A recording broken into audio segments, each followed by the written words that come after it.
New information and opinion on the current Finn Balor situation, why hypocritical wrestling fans fat shame Nia Jax, and why Kenny Omega was absolutely correct in not coming to the WWE this year. Next on Let's Talk Wrestling, Episode 2.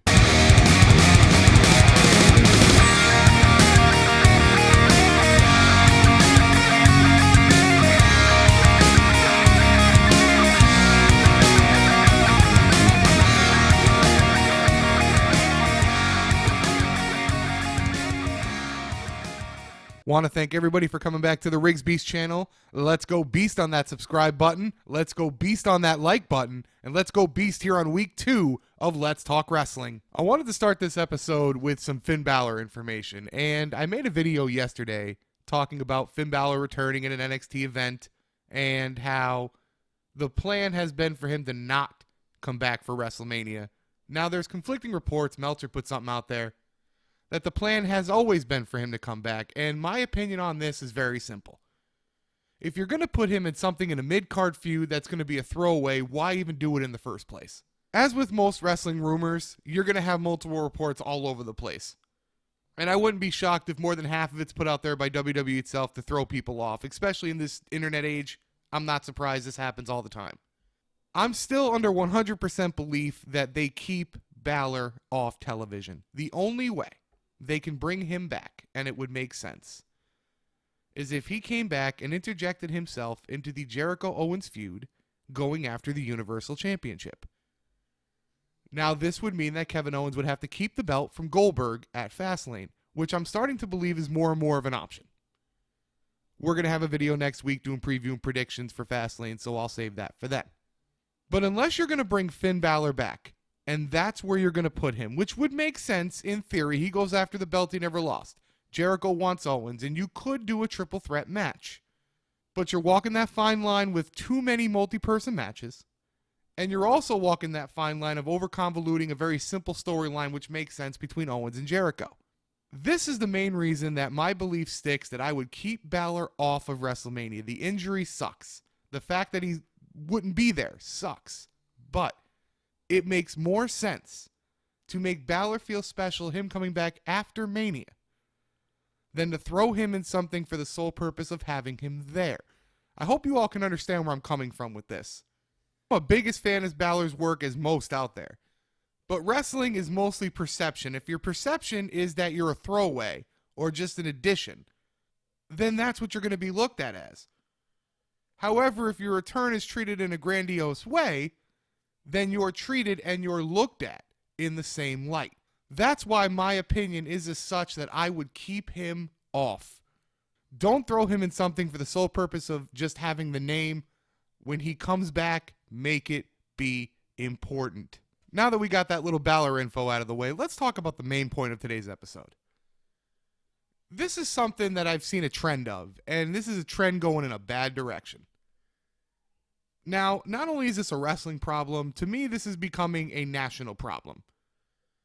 It's been okay to fat shame for a long time. And to be honest, I almost get why. So many freedoms are being taken away in terms of free speech that it's one of the last things that you almost feel comfortable doing. And free speech has always been something that is a fascinating topic. Where do your rights end and mine begin? But let's put it in the context of wrestling. And this is why on Twitter and on Facebook, I brought up about Nia Jax. She is usually the butt of every fat joke you read on the internet. And to a degree, again, I understand why. I understand fat shaming is, I don't want to say encouraged, but basically encouraged. Because being fat is being looked at as being weak. However, in the wrestling context, I don't think a lot of people either A, grasp the point, or B, understand that this is a meticulously thought out strategy. I'm going to put a picture up in this video of Nia Jax. You're going to see she does not look that big. So why now, in the ring, does she look so big? It's planned that way, folks. It's specifically planned that way. She is a monster. Even in today's women's wrestling, there is still sexuality. There is still the portrayal of sex. And sex has sold since cable television. And that's the way it's going to be. That's the way it's been. That's the way it will be. That's the way it's going to be.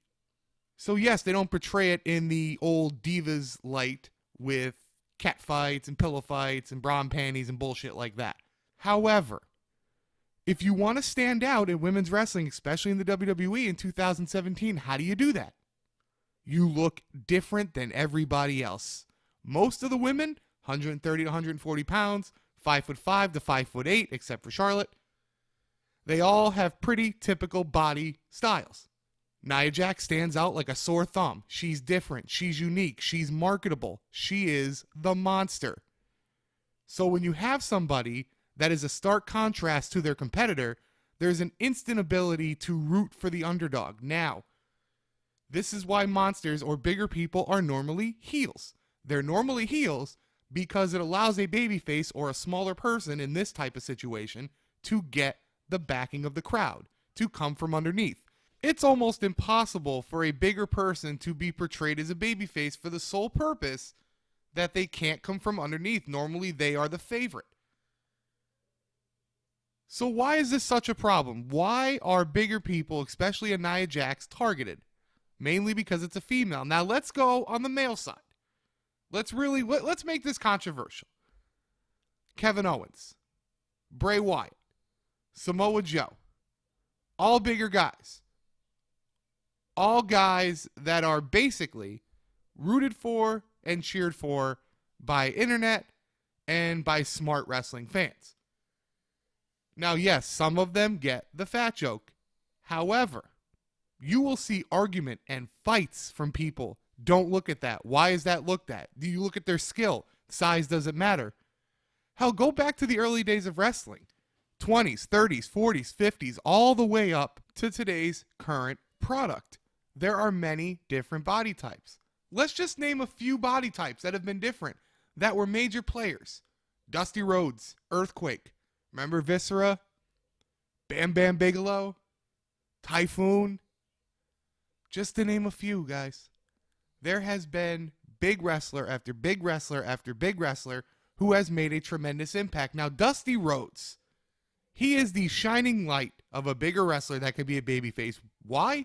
Because the man may have had the best personality in the history of wrestling.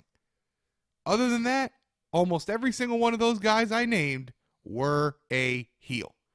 So why is it okay to be a large male wrestler, but it's not okay to be a large female wrestler? Why is it accepted by hypocritical wrestling fans to be a large male, but not a large female? Because most wrestling fans, and you're going to deny this, and you're going to deny it because you're going to think you're a holier-than-thou person, but you're not. The reason it's not okay is because you portray sexual thoughts onto the females. I don't care how much you say it's all about the wrestling to you, it's not. I guarantee you, it's not. The first thing you look at, if you're a straight male watching professional wrestling and the women come out, is you look at their appearance. And if they don't have the appearance that you deem sexually attractive, you then go after them, and mostly go after them for looks. So this is all in vain. This is all completely in vain. And there has been years of hypocritical talk on the internet about how the women are treated unfairly and they need to be allowed to wrestle. Blah, blah, blah, fucking blah. You guys have to look in the mirror and face facts of what you're actually looking at. Why are you actually fat shaming the women? Especially now, Nia Jax. Hell, it was less than 10 years ago that WWE fat shamed Mickie fucking James.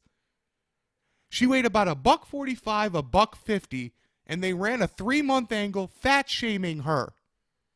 Now, yes, it was supposed to get babyface reaction, and when she won the title from Michelle McCool, you were supposed to cheer loudly, but they didn't, did they? No. It became uncomfortable. So it became the dark little thing that the WWE does, and they now let you do it. They push you to do it now. They've gotten a little smarter here in the last 2 years or so. Different body types matter. But don't think for 1 second that the problem isn't the wrestling fan themselves. The average wrestling fan is not too bright. The average wrestling fan is nothing more than a television watcher that wants to see some type of physical activity. That's it. Like I said on the first episode, this is a laid back show, but this is 100% real. And this is what's really going on, in my opinion.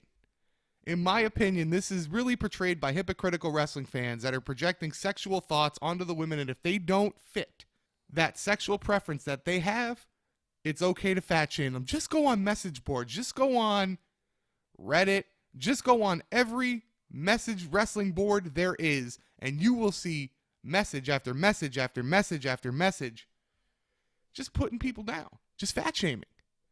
And like I said, guys, I kind of get it. I get why people fat shame. It's one of the last acceptable things you can do to actually talk real about somebody, how you really feel, and not be chastised for it.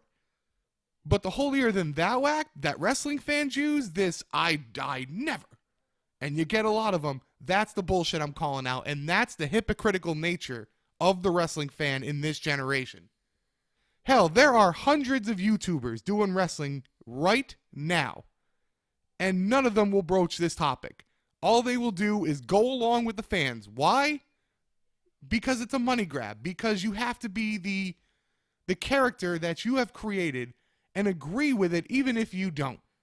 You don't have many voices out there that are going to give you the honest and real view of this product, of what's going on in the underbelly of it. Well, that's what you're going to get here.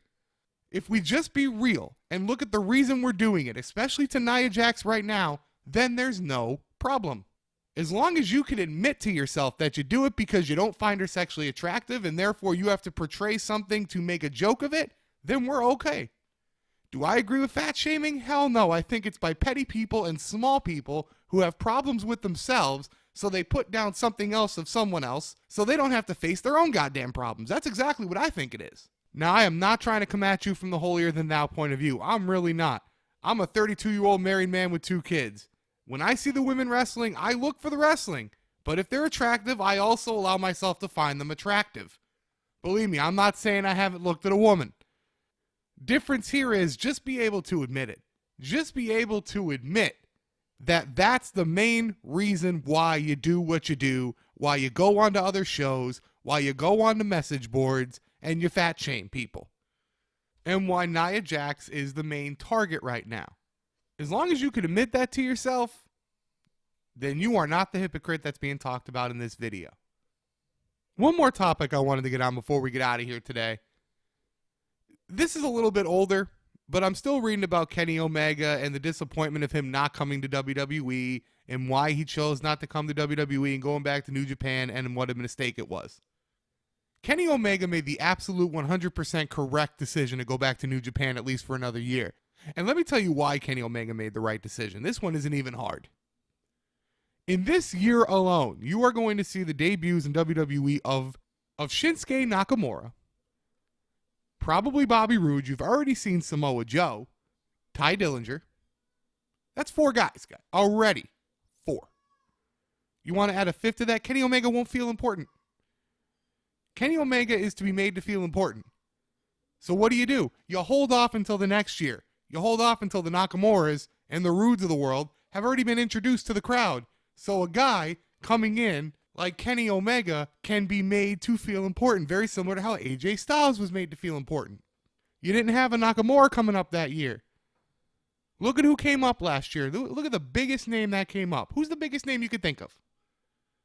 Finn Balor in the summer. Almost 9 months after AJ Styles. They were far enough apart.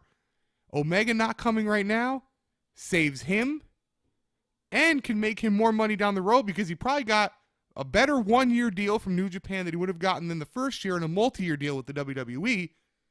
And he can make a slightly bigger name for himself. And when he comes into the WWE, he has a chance to go skyrocket right off the gate because he will feel important. So that's why a guy as valuable as a Kenny Omega doesn't just rush into the WWE, doesn't just say, yeah, I need to come there right now because my name's hot and I just had a good match with Okada. No. Build your name. Make it bigger. Strike when the iron is hot, not when the iron is cold. And if he struck now, the iron would be cold. You know who the iron's hot for? Nakamura. He cannot come in until Nakamura comes in. Once Nakamura comes in, Kenny Omega's free to come in. Guaranteed when Triple H met with him, that was the main point of discussion. Once Nakamura debuts, then the iron's hot for Kenny Omega. And that's going to do it for episode 2 of Let's Talk Wrestling. Again, let's go beast on the subscribe button. Let's go beast on the like button. And as always, guys, keep it beast.